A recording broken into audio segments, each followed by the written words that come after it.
আসসালামু আলাইকুম। কেমন আছেন সবাই?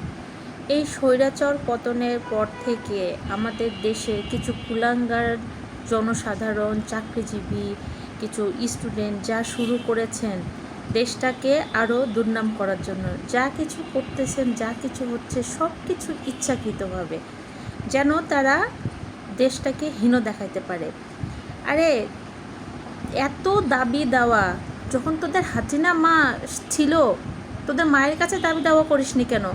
যখন একটা চোর দেশের সব টাকা পয়সা সব কিছু চুরি করে নিয়ে গিয়ে দেশটাকে পঙ্গু করে অর্থনৈতিকভাবে ভঙ্গুর করে একদম সব কিছু ফাঁকা করে চলে গেছে, তখন তোরা আসছিস তোদের বেতন ভাতা বৃদ্ধি, তোদের চাকরির এই সেই, তোদের মাউসি, তোদের প্রাথমিক বিদ্যালয়, তোদের শিক্ষার্থীদের পরীক্ষা দেওয়া, মগের মূল্য।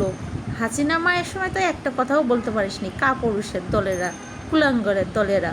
আর আজকে আসছিস একজন দেশ নেতা, যিনি দেশটাকে নতুনভাবে সাজাইতে চাচ্ছেন, কি আমরা তার পাশে থাকবো? আমরা আরও উল্টো তার উপরে চাপ প্রয়োগ করতেছি, তার বিরুদ্ধে উল্টা রাস্তায় নেমেছি।